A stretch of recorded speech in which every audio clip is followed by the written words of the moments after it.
(18절과 19절이) 이렇게 증가합니다. 능히 모든 성도와 함께 지식에 넘치는 그리스도의 사랑을 알고 그 너비와 길이와 높이와 깊이가 어떠함을 깨달아 하나님의 모든 충만하신 것으로 너희에게 충만하게 하시기를 구하노라. 우리 모두가 그리스도의 사랑을 알아야 한다라고 말씀합니다. 여기서 알다는 체험이나 교제를 통해서 알게 되는 경험적인 알미고 인격적인 알미입니다. 우리의 믿음의 연륜이 길어질수록 우리는 그리스도의 사랑을 더 많이 알아야 합니다. 예수님께서 4가지 땅에 떨어진 씨 비유를 말씀하신 후에 이렇게 말씀하셨습니다. 무릇 있는 자는 받아 넉넉하게 되되 없는 자는 그 있는 것도 빼앗기리라. 이 말씀은 길가나 흙이 얕은 돌밭, 가시떨기에 떨어진 씨앗에 해당하는 사람은 하나님의 말씀과 하나님의 나라, 하나님의 사랑 등에 대해서 점점 줄어들게 될 것이라는 의미이고, 좋은 땅에 해당하는 사람은 하나님의 말씀과 하나님의 나라, 하나님의 사랑 등이 점점 더 늘어나게 될 것이라는 뜻입니다. 사랑의 특성 가운데 하나는 점점 더 커진다는 것입니다. 만약 남편이 아내에게 또는 아내가 남편에게 지금까지 나를 사랑해줘서 고마워요. 지금까지 잘해준 것으로도 충분해요. 그것을 평생 기억하며 살게요 라고 하는 말을 세상을 떠나려는 배우자에게 하는 것이라면 굉장히 감동적인 말이 되지만, 둘 다 건강함에도 그렇게 말한다면 그것은 그에게 다른 사랑하는 사람이 생겼기 때문일 것입니다. 사랑은 점점 더 커지는 것입니다. 그래서 바울은 지식에 넘치는 그리스도의 사랑을 알게 되기를 빕니다라고 무릎을 꿇고서 기도를 드리고 있습니다.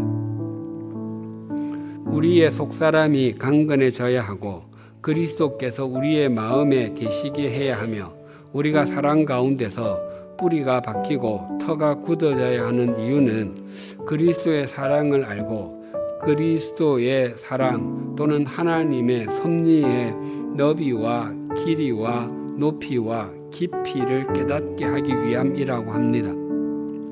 오늘은 그 너비에 대해서 나누도록 하겠습니다.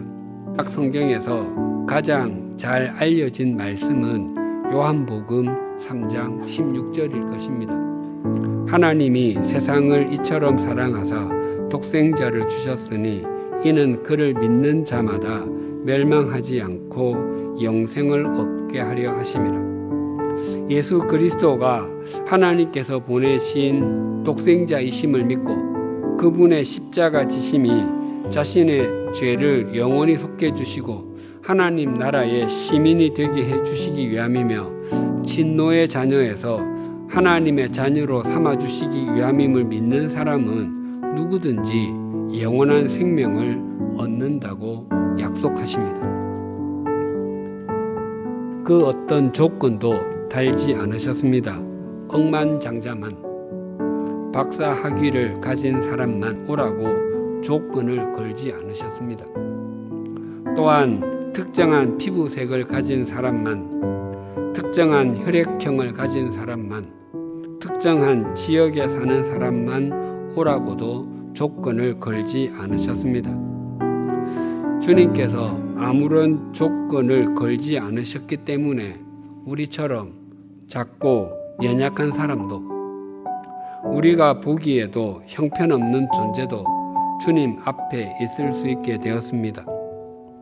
하나님께서 아브라함을 부르실 때 내 자손이 하늘의 별과 같고 바다의 모래와 같을 것이라고 하셨습니다. 찬송가 305장 나 같은 죄인 살리신 이의 작사자인 존 뉴턴이 임종 전에 남긴 유명한 말을 들어보셨을 것입니다.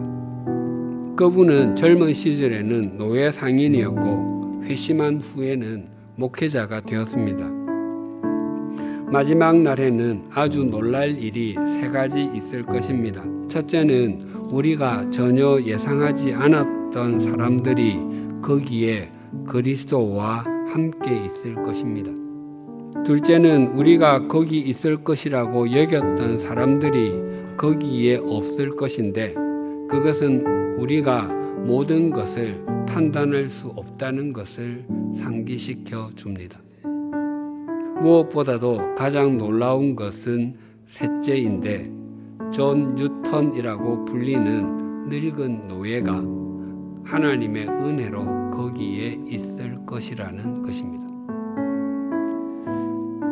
저는 이 고백에서 첫째와 셋째는 완전히 동의하지만 둘째에는 물음표가 생깁니다. 적지 않은 그리스도인이 생각하기를 천국 문 앞에서 입구 컷을 당하는 사람들이 많을 것으로 생각합니다. 그래서 나도 천국 문 앞에서 입구 컷을 당하면 어떡하지? 라고 생각하곤 합니다. 그러나 만약 하나님께서 그렇게 하실 것이었으면 이미 우리를 버리셨을 것입니다. 사람들은 예수님께서 말씀하신 좁은 문으로 들어가라라는 말씀으로 인해서 그렇게 생각하곤 합니다. 그러나 그 말씀의 의미는 세속적 가치관을 가지고서는 또한 세상적 방법으로서는 그리스도인의 길을 갈 수 없기 때문에 하신 말씀입니다. 그러나 하나님 나라의 문은 결코 좁지 않습니다. 하나님은 우리가 생각하는 것보다 훨씬 더 풍성하신 분이시고 우리가 생각하는 것보다 훨씬 더 자비하신 분이십니다.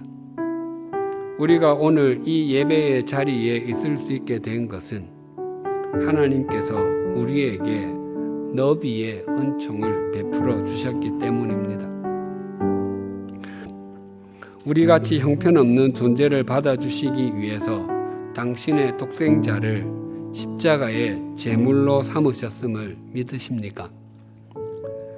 또한 그 하나님께서 그렇게 하시기까지 우리를 다 받아주셨기에 하나님께서 어떤 상황에서든 우리의 삶을 반드시 책임져 주실 것도 믿으십니까? 그렇다면 하나님의 말씀에 순종하여 자기 부인의 삶을 살고 하나님의 섭리의 통로로 살아가십시다. 우리 사회가 새롭게 되는 것은 정치인이나 경제인과 같은 사람들에게 달려있지 않습니다. 하나님의 너비의 사랑을 받은 우리가 어떤 삶을 살아내느냐에 달려 있습니다. 왜냐하면 하나님께서는 어느 시대에서나 또 어느 곳에서나 하나님께서 자신을 사랑하시는 것을 중심으로 믿는 사람들을 통해서 역사하시기 때문입니다.